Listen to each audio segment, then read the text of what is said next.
तो दोस्तों आज मैं एक्सप्लेन करने वाला हूँ Amazon प्राइम पर आई एक काफी बेहतरीन साइकोलॉजिकल थ्रिलर मिस्ट्री मूवी को, जिसका नाम है voice from the stone. Movie बहुत ही बढ़िया है, काफी बेहतरीन है। एंड में तो काफी बढ़िया थियोरीज मैंने सजेस्ट करी हैं, तो आप एंड तक वीडियो को जरूर देखना।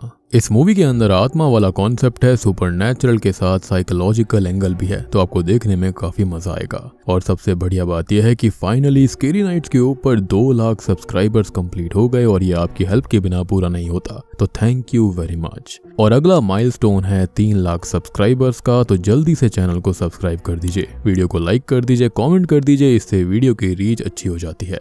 और दोस्तों मैंने हाल ही में ही एक्सप्लेन किया है निकोलस केज की एक काफी बेहतरीन मूवी को, जिसका नाम है आर्कैडियन। अगर आपने उसे नहीं देखा है तो जाकर देख लेना, उसका लिंक आपको नीचे कमेंट सेक्शन में मिलेगा। तो चलिए अब बिना किसी देरी के चलते हैं सीधा वीडियो की तरफ।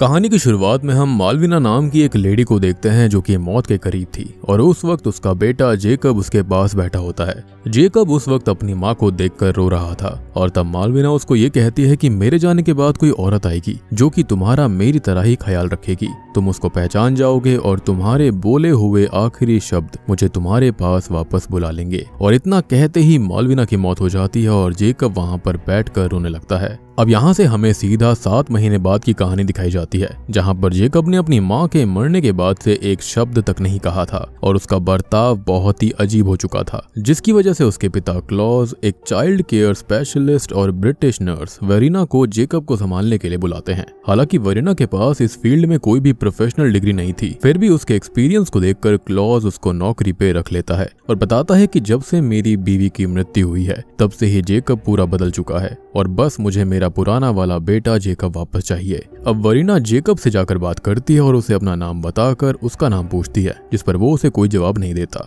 अब ये देखकर उसे ऐसा लगता है कि शायद से जेकब धीरे धीरे उससे बात करने लग जाएगा और इसलिए कल से अपने काम को शुरू करने का वो फैसला करती है। अब इसके बाद एलिशियो, जो कि वहाँ के हेड सर्वेंट जैसे होते हैं, वो वेरिना को उसका कमरा दिखाते हैं और वेरिना फिर जेकब को ठीक करने का चैलेंज ले लेती है। अगली सुबह वो जेकब से बात करने जाती है, जहाँ पर वो उससे ये कहती है कि उसे पता है कि माँ को खोना कैसा होता है, क्योंकि उसने भी बचपन में ही अपने पेरेंट्स को खो दिया था, जिसके बाद उसने अकेले ही खुद को संभाला।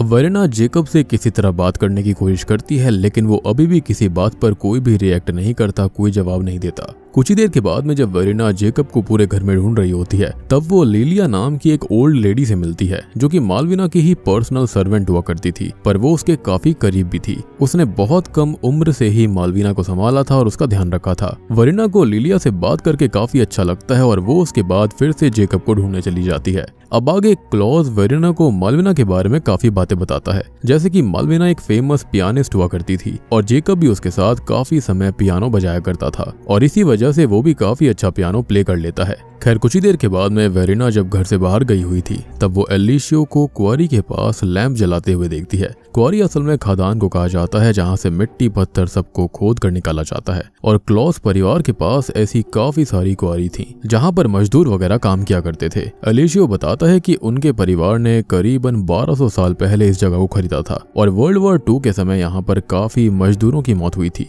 जिनकी शांति के लिए वो यहाँ पर लैंप जलाया करता है। अब अगले दिन वेरिना जेकब को दीवारों पर कान लगाकर कुछ सुनते हुए नोटिस करती है और वो इस बारे में जाकर क्लॉज को बताती है, जिस पर क्लॉज ये कहता है कि जेकब को असल में ये लगता है कि उसकी माँ उससे दीवारों के जरिए बातें करती है और इसी वजह से वो दीवारों पर कान लगाकर अपनी माँ को सुनने की कोशिश करता रहता है। जिसको सुनने के बाद में वेरिना क्लॉज को ये कहती है कि ये बिल्कुल भी आम बात नहीं है और जेकब को किसी साइकोलॉजिस्ट के सर्विलियंस में रखना चाहिए। यानी कि इनडायरेक्टली वेरिना ये कह रही होती है कि जेकब की मेंटल हालत स्टेबल नहीं थी, जिस पर क्लॉज उसको कहता है कि मैं ऐसा बिल्कुल नहीं कर सकता और मुझे लगा था कि तुम उसे ठीक कर पाओगी, पर तुम भी बाकियों जैसी ही निकली। जिसको सुनकर वेरिना फैसला करती है कि वो इस जॉब को छोड़ देगी, क्योंकि ये परिवार बहुत ही ज्यादा ओल्ड माइंडसेट वाला था। पर कुछ ही देर के बाद में वेरिना जेकब को कैसल के सबसे टॉप पर खड़ा देखती है, जिसके बाद वो भागते हुए वहां पर जाकर उसे संभालने लगती है और ये देखकर वेरिना समझ जाती है कि जेकब जैसा भी है अभी वो खुद को संभालने के स्टेट में नहीं है और यहाँ पर उसका रहना बहुत जरूरी था,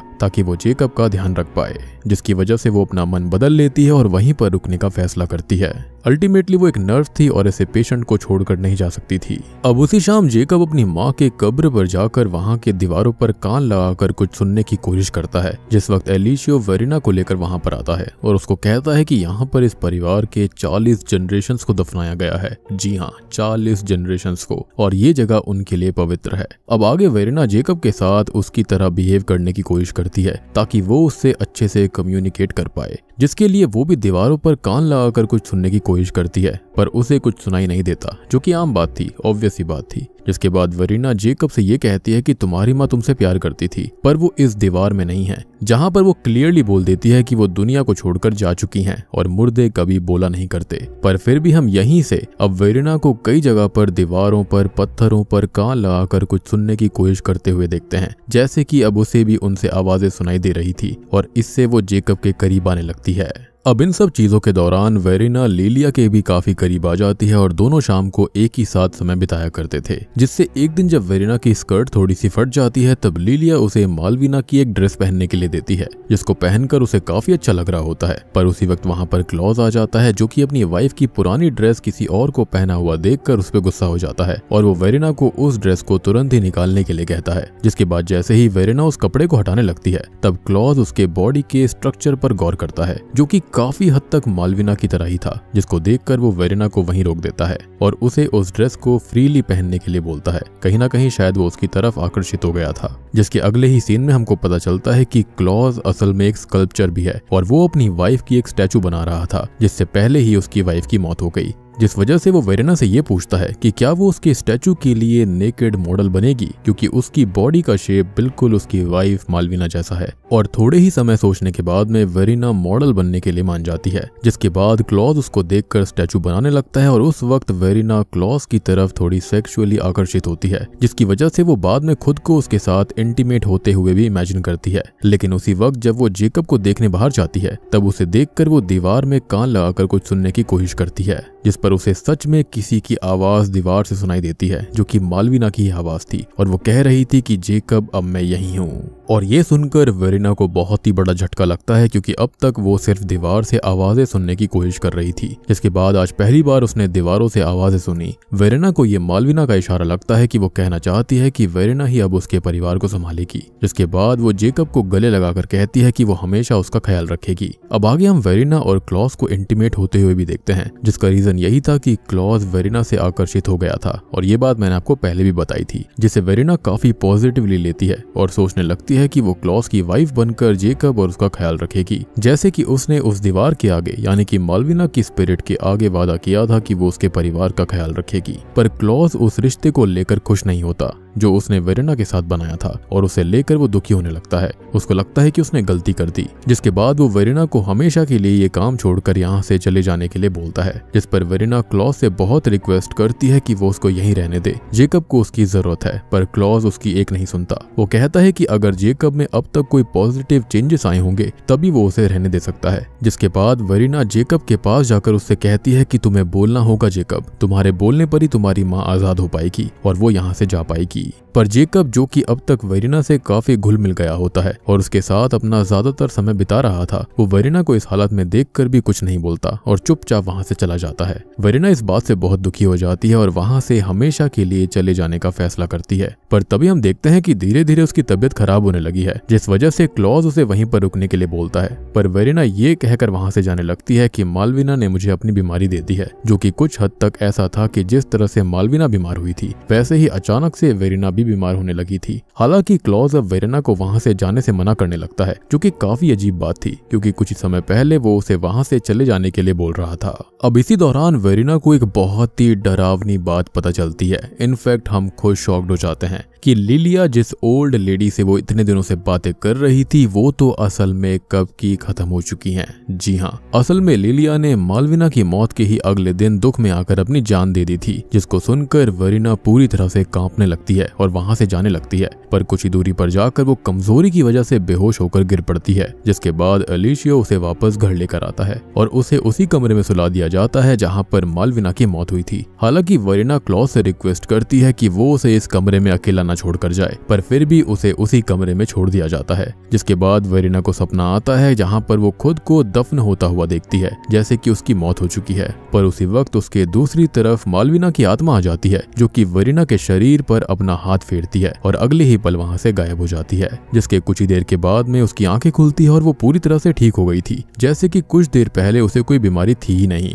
अब आगे वेरिना ठीक होने के बाद जेकब के पास जाती है और इतने महीनों में पहली बार जेकब कुछ बोलता है। वो वेरिना को गले लगाकर कहता है कि आई मिस माय मामा, और ये सुनकर वेरिना भी बहुत खुश होती है। जिसके बाद क्लॉज भी वेरिना को एक्सेप्ट कर लेता है और उन दीवारों को भर देता है जिन पर कान लगाकर जेकब अपनी माँ को सुनने की कोशिश करता था। जिसके बाद मूवी के एंडिंग सीन में हम वेरिना और जेकब को पियानो बजाते हुए देखते हैं और अब जेकब वेरिना की सारी बातें मानने लगा था। और यहाँ पर सबसे ज्यादा दिल दहला देने वाली बात ये होती है कि वेरिना, जिसे अब तक पियानो बजाना तक नहीं आता था, छूना भी नहीं आता था, वो एंड में काफी अच्छा पियानो बजाने लगती है, जैसे कि वो हमेशा से इसको कर रही थी।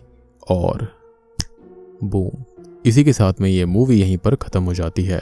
अब यहाँ पर मैं श्योर हूँ कि आपको एंडिंग में थोड़ी सी कंफ्यूजन लगी होगी कि आखिर हुआ क्या है, क्योंकि देखो मूवी के अंदर इसकी प्रॉपर थियोरीज वगैरह हमें बताई नहीं गई हैं। तो मेरे हिसाब से इसके अंदर दो थियोरीज हो सकती हैं। पहली तो सिंपल सी यही है कि हाँ, मालविना की आत्मा वहां पर हमेशा से थी, बस वो वेट कर रही थी सही कैंडिडेट का, या फिर ये कहें कि सही लेडी का, जो कि उसके पति का और उसके बच्चे का और उनकी प्रॉपर्टी का ख्याल रख पाएगा। एंड ऑब्वियसली ये लेडी दिल की अच्छी होनी चाहिए, केयरिंग होनी चाहिए, खाली पैसों के पीछे नहीं होनी चाहिए। एंड ऑब्वियसली यहाँ पर वेरिना जो थी वो परफेक्ट कैंडिडेट थी, परफेक्ट बॉडी थी, जिसके चलते मालविना की आत्मा उसके अंदर एंटर कर गई। और इसी थियोरी के अंदर एक और ट्विस्ट ये हो सकता है कि यहाँ पर मालविना की आत्मा वहाँ पर थी तो जरूर, लेकिन वो वेरिना की बॉडी के अंदर नहीं गई थी, क्योंकि मालविना के मरने के बाद जेकब के प्यार ने उसकी आत्मा को वहाँ से जाने ही नहीं दिया और अपने बेटे के लिए मालविना की आत्मा वहीं पर रुक कर रह गई। जिसके बाद वो अपने बेटे से दीवारों के जरिए बातें करती थी। मालविना को ये चिंता थी कि उसके जाने के बाद उसके परिवार को सही तरीके से कौन संभालेगा,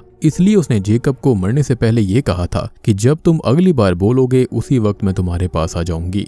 यानी कि उसने ये भी बोला था कि यही शब्द मुझे वापस लेकर आएंगे।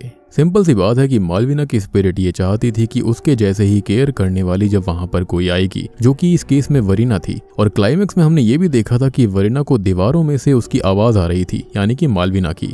तो इससे तो यही साबित होता है कि हाँ, वहां पर उसकी आत्मा जरूर कैद थी। पर जब क्लॉज को जेकब में कोई भी चेंजेस नहीं दिखे तो उसने वेरिना को वहां से जाने के लिए कह दिया था। एंड श्योरली वेरिना उस दीवार के पास, स्टोन के पास मदद मांगने के लिए वापस गई होगी और उसे वहां से तब कुछ भी आवाज नहीं आई, जिसके बाद उसने रोते हुए उस दीवार को काफी हद तक तोड़ दिया। मेरे हिसाब से इसी पॉइंट पर मालविना की आत्मा उस कासल से आजाद हो गई थी, क्योंकि उसे वेरिना के दुख से ये भरोसा हो गया था कि ये उसके परिवार का ख्याल रख सकती है और उसे खाली प्यार चाहिए और उसके परिवार का वो ध्यान रखेगी। जिसके बाद मालविना की आत्मा इस बर्डन से आजाद हो गई थी और जेकब उसके बाद बोलने लगा। एंड में जब मालविना की आत्मा ने उसके ऊपर हाथ फेरा था तो यही था कि हाँ, वो बिल्कुल परफेक्ट कैंडिडेट है इस घर के लिए, परफेक्ट मदर वो बन सकती है, परफेक्ट वाइफ बन सकती है, जैसे कि वो थी। इनफैक्ट क्लॉज के हिसाब से वेरिना की जो फिगर थी या फिर उसकी जो बॉडी लैंग्वेज थी, उसकी बिल्कुल स्ट्राइकिंग रिजेम्बलेंस थी मालविना से। और जब मालविना की स्पिरिट को एंड में ये लगा कि सही लड़की यहाँ से बाहर नहीं जानी चाहिए, इनफैक्ट क्लॉज ने उसे जाने के लिए बोल दिया, तब जाकर मालविना की स्पिरिट ने खुद को वहां से आजाद किया और इनडायरेक्टली मेरे ख्याल से जेकब से ये भी कहा कि हाँ भाई, तुम बोलना शुरू कर दो, ये लड़की यानी कि उसकी जो मदर होने वाली है वो बिल्कुल सही है उसके लिए। और इसी वजह से एंड में जेकब ने वेरिना को मामा बोलकर एंड में एक्सेप्ट कर लिया। यहाँ पर आप ये भी सोच रहे होंगे कि क्या एंड में मालविना वेरिना के शरीर के अंदर आ गई थी क्योंकि उसको पियानो बजाना आ गया था? ये बहुत ही ज्यादा डाउट हो सकता है आपको। तो मेरे हिसाब से शायद ऐसा नहीं है, क्योंकि वेरिना को कोई बर्ताव वगैरह ज्यादा बदला नहीं था, उसने सिर्फ पियानो बजाया था, जो कि मेरे ख्याल से वो इतने टाइम से सीख रही होगी ताकि वो जेकब को उसकी माँ वाला एहसास दे पाए। क्योंकि पियानो बजाते वक्त ही जेकब और उसकी माँ बॉन्ड किया करते थे, उनके बीच में एक अलग लेवल का कनेक्शन बनता था। तो मेरे ख्याल से वेरिना ने यह पियानो बजाना सीख लिया होगा। और मुझे नहीं लगता कि थोड़े बहुत बेसिक नोट्स बजाने के लिए आपको बहुत ज्यादा टाइम लगने वाला है। थोड़ा बहुत सीखेंगे तो ऑब्वियस सी बात है कुछ कुछ चीजें तो आई जाती हैं। और ये थियोरी कहीं हद तक बिल्कुल सटीक भी बैठती है, क्योंकि जो वेरिना थी वो क्लॉज से प्यार करने लगी थी और जेकब की सच में केयर करना चाहती थी। उसको पैसों से कोई मतलब नहीं था, उसको बेसिकली एक परिवार चाहिए था और क्लॉज को एक बीवी और जेकब को एक माँ चाहिए थी। तो वो उनके लिए पूरी तरह से मालविना बनने की कोशिश कर रही थी ताकि उसको कोई भी कमी ना आए। एक और चीज कि यहाँ पर जो लिलिया की आत्मा थी वो यहाँ पर क्यों आई थी और वो क्यों वेरिना से मिल रही थी? क्योंकि उसको भी शायद लग रहा था कि वेरिना कहीं ना कहीं मालविना जैसी है। वो उसको क्रॉस चेक कर रही थी कि वो इस घर के लिए ठीक है या फिर नहीं। मेरे ख्याल से वो एक गार्जियन की तरह थी। और एक और चीज यहाँ पर यह भी हो सकती है कि जो वेरिना बीमार टाइप की हुई थी ना, उसके अंदर मालविना का थोड़ा बहुत हाथ था, ताकि वो यहाँ से बाहर ना जा पाए। अदरवाइज उसके जैसी मिस्टीरियस बीमारी होना, झटके से बुखार आना, ऐसा कैसे हो सकता है। और जब एंड में मालविना के रूम में वेरिना को बंद करा गया था तो मालविना की स्पिरिट ने वेरिना के ऊपर हाथ फेरा था, जिसके चलते उसकी बीमारी ठीक हो गई ताकि वो उसके परिवार को संभाल पाए और सेम फेट बिल्कुल मीट ना करे जो कि मालविना के साथ हुआ। जिसके बाद मालविना की आत्मा आराम से इस दुनिया को छोड़कर जा पाई। और एंड में एलिशियो जो था ना, वो भी ये सब देखकर काफी खुश था कि फाइनली अब ये परिवार खुशहाल बन चुका है। और मेरी आखिरी थियोरी जो है ना, वो तो बहुत ही ज्यादा खतरनाक हो सकती है। आपने शटर आइलैंड मूवी देखी होगी, उसके अंदर जो कैरेक्टर होता है तो उसके अंदर उसे पता ही नहीं होता कि वो आखिर है कौन, उसके साथ हुआ क्या था। तो मेरे ख्याल से शायद से जो वेरिना थी ना, वही मालविना हो सकती है।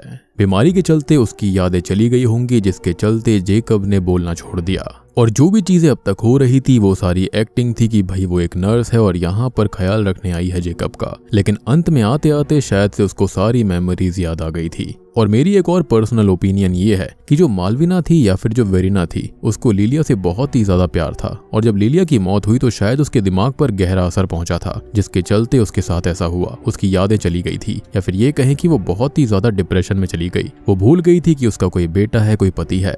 तो शायद से यहाँ पर सभी लोग इनएक्ट कर रहे थे, जिसके चलते मालविना या फिर वेरिना की यादें वापस आ जाएं। और एंड में ऐसा हुआ भी, तभी तो उसको एकदम से पियानो बजाना भी आ गया। तो दोस्तों, ये थी voice from the stone film की कहानी और थियोरीज। उम्मीद करता हूँ कि आपको एक्सप्लेनेशन अच्छी लगी होगी। अच्छी लगी है तो वीडियो को लाइक कर देना और आप बताना कि पर्सनली आपको कौन सी चीज सही लगती है, कि क्या वहां पर आत्मा थी, नहीं थी, या फिर जो वेरिना थी वही मालविना थी। Do let me know in the comment section. तो मैं आप सबको मिलता हूँ अगली वीडियो के साथ में। तब तक के लिए